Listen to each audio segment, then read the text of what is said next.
All right, good afternoon, everybody. If you are here for the College of Charleston pep rally, you're in the wrong place. But thank you for taking the steps to get way up here.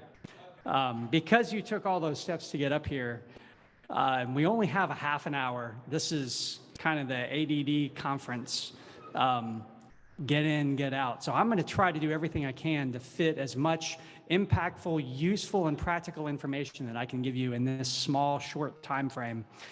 This is my very first talk promoting my newly published book, Bottom Line of Happiness, Financial Strategies and Exit Planning for the Big-Hearted Business Owner. And what we're going to be talking about today is really just one chapter that's in this book, chapter 8, which is on exit planning and preparation for exit.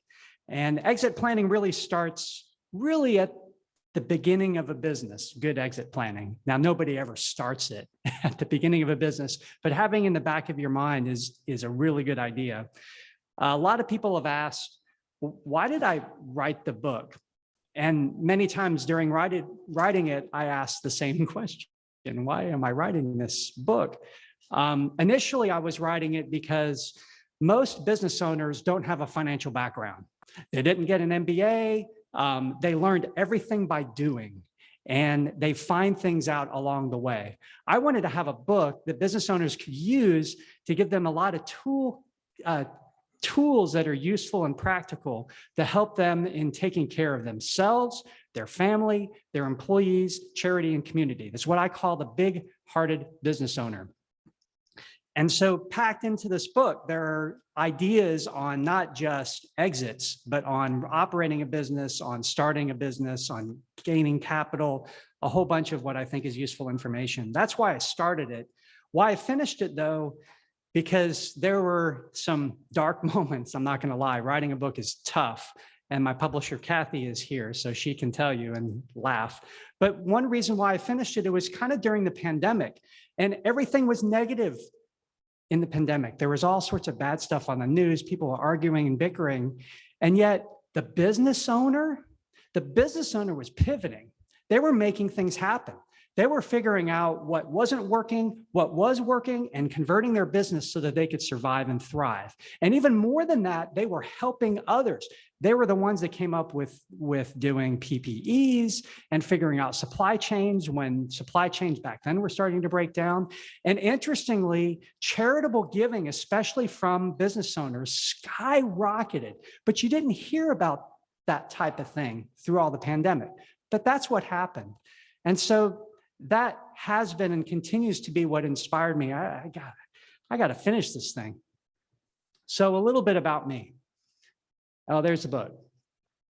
And have a bunch of them over there. You're free to take a copy if you like.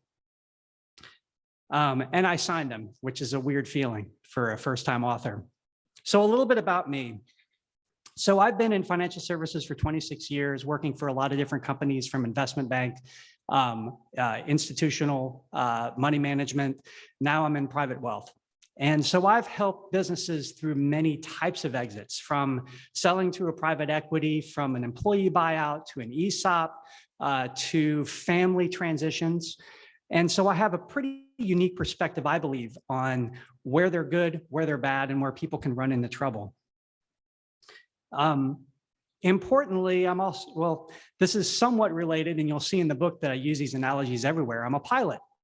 I used to be a commercial pilot or corporate pilot, flying a small plane. And I actually have a story in there, I'll abbreviate it, where I had an engine failure. It was with a friend of mine when we were coming back from a basketball game with watching my Boilermakers lose, which happens more often than I care to admit. And as I was adding power for a go-around during an attempted landing, the engine was not coming online. I had only partial power, maintain altitude, nowhere to go. I immediately kicked into the checklists. All the training that I had for years and years just happened. I was crystal clear of what I had to do, and I did it, one step after the other. I was critically thinking about how, or very objectively thinking about how, well, right now, my best option is to stall it into the trees. It's amazing to think that my best option was just to land in the trees, but I wasn't afraid of it. I was like, all right, that's going to give us our best chance. I've squawked a mayday. I've called in. Happily, it held on, turned it into the wind. There was a nice field on the other side, landed. We walked away, didn't hurt anything. And funny story about that whole thing, I landed next to a women's prison. And so the police officers came running out like, hey, what are you doing? I was like, hey, this is great. Y'all are so, oh, wait. But the whole point is I was prepared. I knew exactly what to do. So I didn't have a deer in the headlights moment.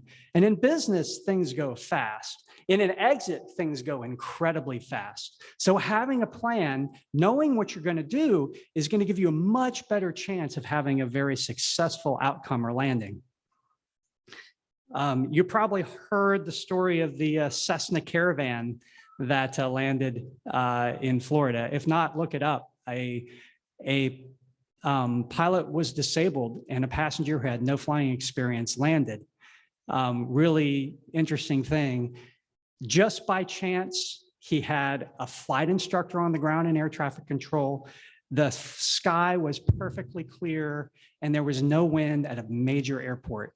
Amazing, but that's not normally how a landing will occur. So today we're going to talk about a couple things in chapter 8, but I'm going to bring in a little bit from the rest of the book because I think it puts it in context.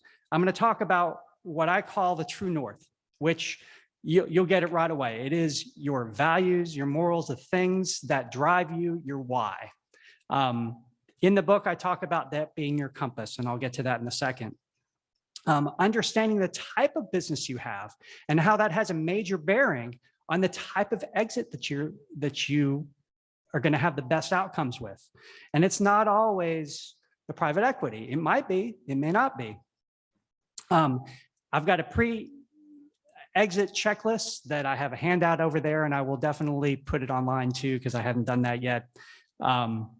Figuring out your goals, not just your financial goals, that's very important, but also what are the surrounding goals around your exit? Do you have employee concerns? Is there family in the business? Do you want to make a donation to charity? Are you going to start a foundation? And then we're going to talk about internal versus external exits. These are the different options. I could go all day on those. I'm going to try to abbreviate it as best I can and give you the highlights. And then I'm going to give you a couple examples of what people have done and some of the stories on their successful outcomes.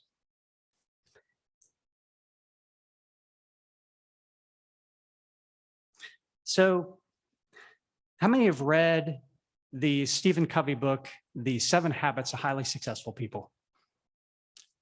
It's one of my favorites of all time. Chapter 2 talks about beginning with the end in mind. And basically what he does in this book, and I've seen it in all sorts of thought literature, what he does, he basically knocks you off. He says, all right, you're at your own funeral. What's important?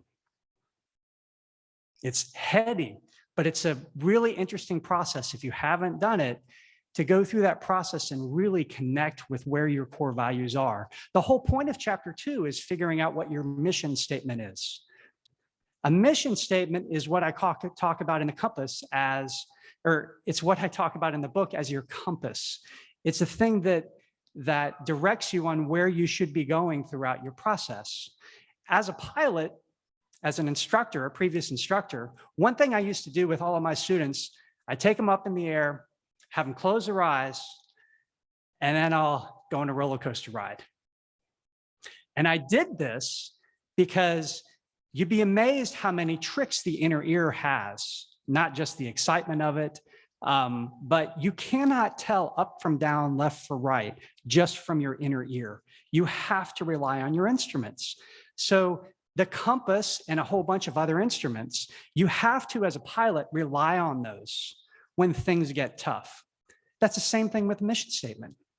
Same thing with the compass as a business owner. If you're connecting with that regularly when things are all crazy, then it'll help you make good decisions that are consistent with the values that you have. So that's an important part of an exit.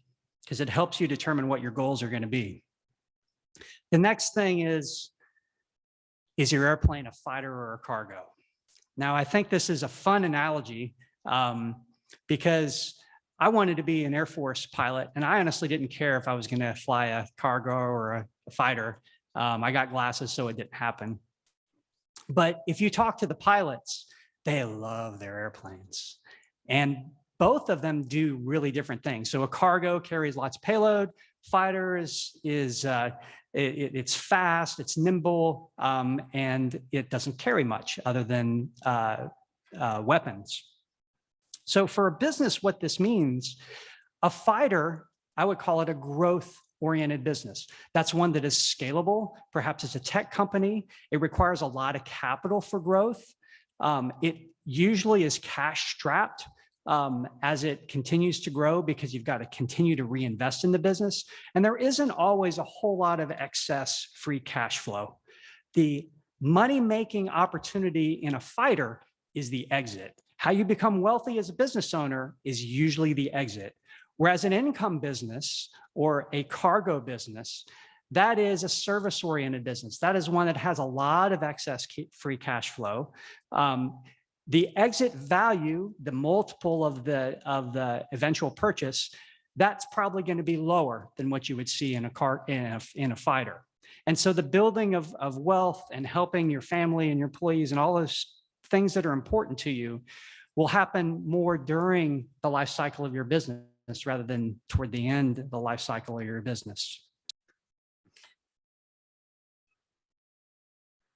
So pre-exit checklist. We're moving way far ahead into, all right, I've got to start thinking about my exit. And again, you want to start thinking of it early. Really, you want to start thinking of it at least 3 years before you're thinking about it, because you've got to run your business differently than how you were running it before, especially if you're a cargo.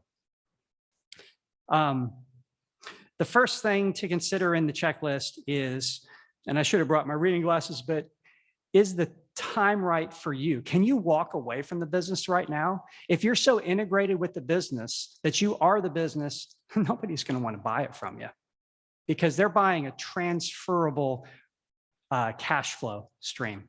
They're not buying your knowledge unless it somehow goes with the business. The business itself, is it ready? Have you ever seen a due diligence checklist for an exit? It's brutal. It begins amongst the most busiest times of your life that you will ever have. So having knowledge of what it looks like and how close you are to having it all together, you're not going to have it all together, but how close you are to having some of that together is important in preparation of that business sale. Figuring out the goals of the exit, that's where not just the dollar amount, I have a handout for that too. The dollar amount is important. I'm going to cover that in the next slide. But then the non-financial goals, like, do you have a family member in the business? Do you want them to remain in the business? Have you created a culture that is really important to you that you would like to stay there after you leave? Do you have employees that you want to transition over to? These are all non-financial goals that you want to think about and consider before you get into the actual exit process. Range of values expected, it's different depending upon if you're a cargo or if you're a fighter. There's a thing that you probably heard of, EBITDA. Many businesses are sold based upon a multiple of EBITDA. A lot of other businesses are based upon the book value in the business. Perhaps you can buy goodwill. Perhaps you're buying a customer list. There are all sorts of ways to value a business. You want to know what's relevant for your business and your industry. This is where you want to start early, driving up value. Most people, if you're a small business owner, you're running your business to minimize taxes, right? And that's a good thing to do. You don't want to pay a whole lot of taxes, but that means at the year end, you know, I'm going to buy that piece of equipment. I might buy that truck. I'm going to kind of defer that opportunity until next year. That's running the business for tax. Before going to an exit, you want to run it for profit. And I've been amazed talking to business owners how once they make that little switch in their head, they go from making this much to making this much.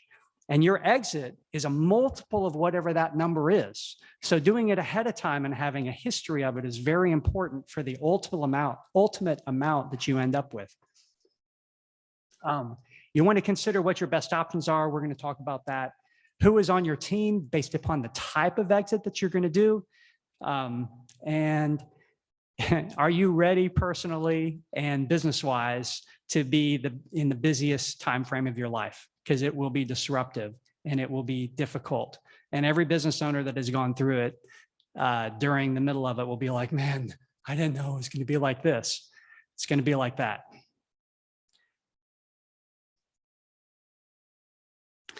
So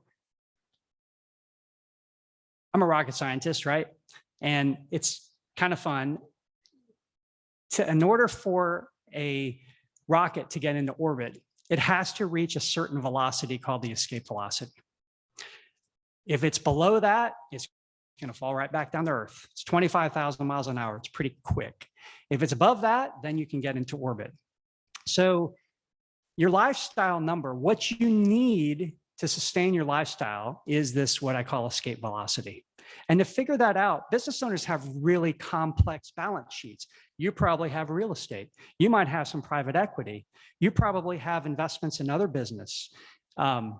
You probably have a cash portfolio over here, maybe financial assets over here. You want to take all that into consideration to figure out what you need, what you and your family need to maintain the lifestyle that you want. That's what I call lifestyle freedom number.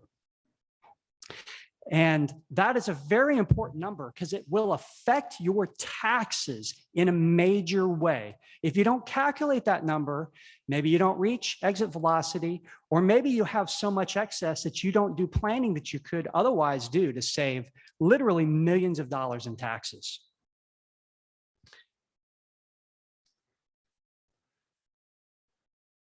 So just an example, I guess I'll go back to this slide. So let's say that for whatever reason, for the goals that I have, I need 10 million. And don't judge me for the number. I need 1 million. I need 5 million, whatever. I'm just picking it out of the blue. I need $10 million. If I can get 12, then I've got $2 million for aspirational goals. That's my charitable giving. That's my giving to family. If I sell the business and don't do that planning ahead of time, that $2 million I plan on giving, I'm going to pay full boat taxes on it. If I'm selling to a private equity firm and they're doing an asset sale, I'm paying income taxes close to 50%. If I do planning ahead of time and make a planned gift, either to the charity or to the family ahead of time, I avoid all those taxes, all of them, plus the deduction. I don't pay any taxes on the sale of that business. That is huge. And that affects not just the charitable gift, it also affects family gifts that you make because of the valuation pre and after. That's why it's so important to know what that number is for yourself.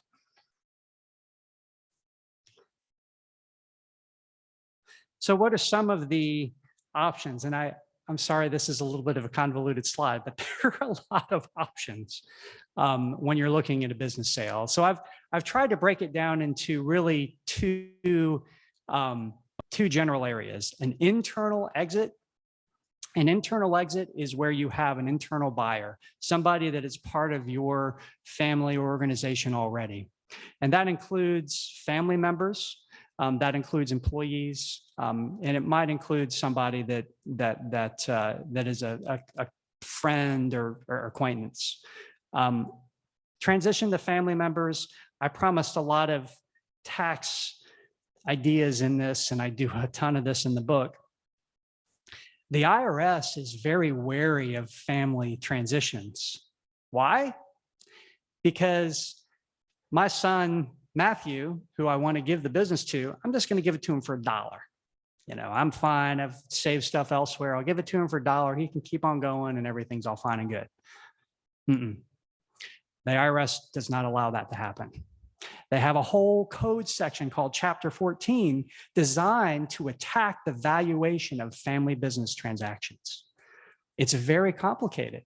And they even expand it to this thing called natural object of somebody's bounty, which is a convoluted term for somebody you really, really like.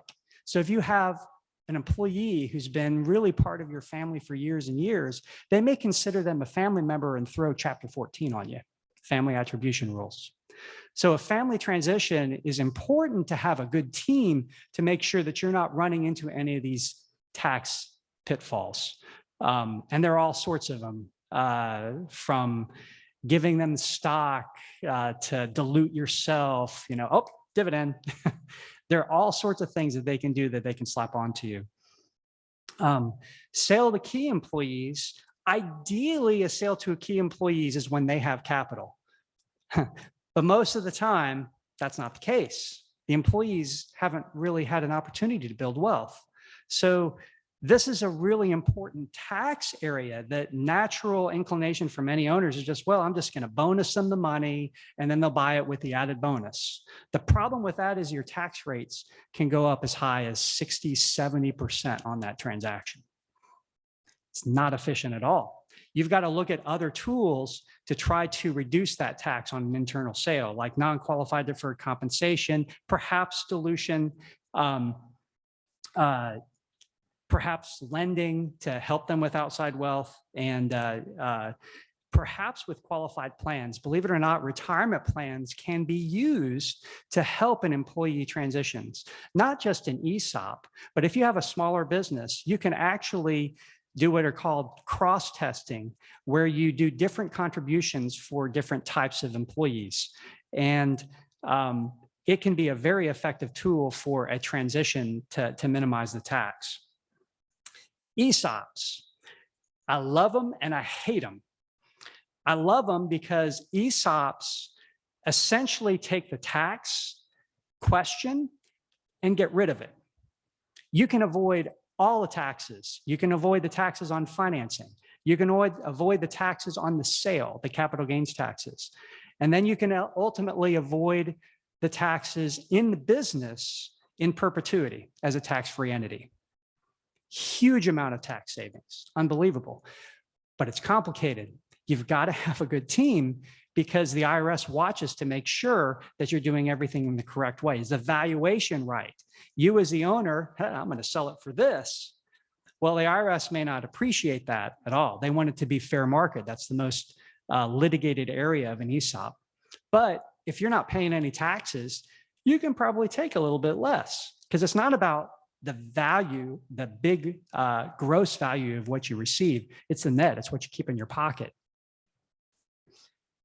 And there's a bunch of stuff in the book on ESOP because I get a ton of questions on it. External exits, that's strategic buyers, financial buyers. This is what is discussed frequently at these conferences. And it's really where a fighter is more likely to have an exit. And I hadn't really covered, I talked some about this hybrid. There are a lot of businesses that have growth qualities or income qualities. So this talk is kind of a gross generalization, but an external exit is where you're selling to an outside party. Maybe you're hiring an intermediary like an investment bank to help put your company up for auction. An auction is a really useful tool to try to drive up price. Got 5 minutes. I'm getting toward the end. It's not bad. Strategic buyers usually don't pay quite as much as a financial buyer. That would be a competitor or a friendly competitor or a related business that purchases. Financial buyers are usually a little bit higher in price. And, that's a generalization again, too. Those things can cross over. When you've heard about aggregators, 10 $1 million EBITDA companies are worth far less than one $10 million EBITDA company. And so a lot of financial buyers will aggregate similar companies together so they can then sell it at a higher amount. So the thing to think about in external exits, when the negotiation comes along, it's what type of purchase is it? Is it stock purchases and an asset purchase? Stock is better for you, it's worse for the buyer. Are you going to get cash up front? Are they going to give you stock? Are they going to force you to stay in the business to get to that second bite. These are all things that you want to think about in your lifestyle with your goals ahead of time on what you can and won't accept. And the last one, if you don't do anything, you have an exit, right? We don't get out of this alive. This is called the unplanned exit. We're all mortal. And it is a really good idea to have some kind of buy, sell, or living will of your business. I had a client years ago. We had the estate plan in place, life insurance, et cetera, but we didn't have a will for the business. And so when the patriarch passed, the surviving spouse who had no business expertise felt it was her obligation to continue the business, to continue the legacy, against all my advice. And she drove it into the ground and lost a lot of assets because of that. So having a living will for your business on what will happen to it, a buy, sell, or a planned liquidation, is very important.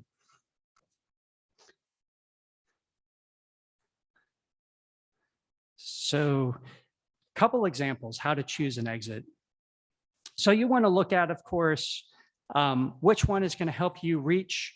You got to reach your financial goals first, right? I mean, you've got to get to that level. And if you need an external exit to get that level, that's what you got to get, right? If you have non-financial goals, figuring out what those are and where the range of values is of your different choices of exit, that's going to get you started on your decision-making. Do you have extra for those extra aspirational goals? And how much control are you willing to cede in the transaction?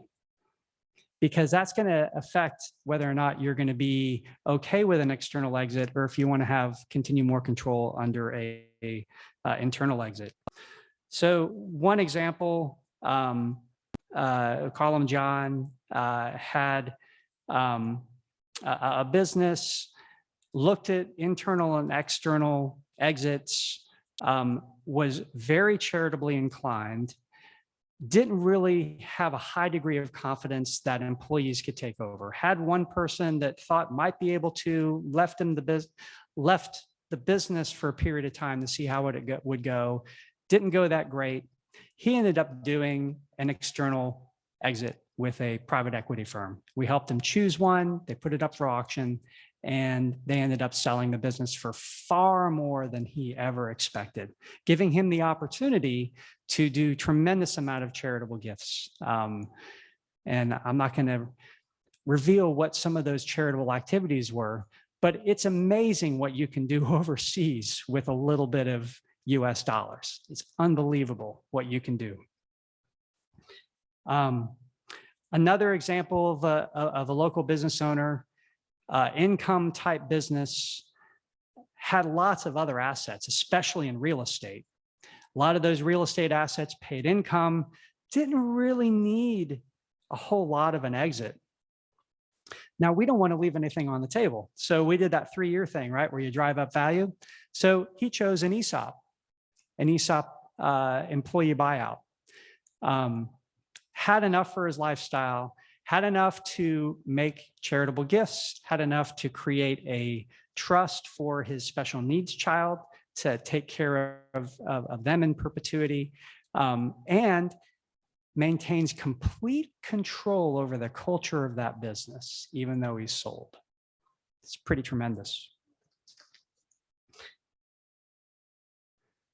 So I'm in pre-order.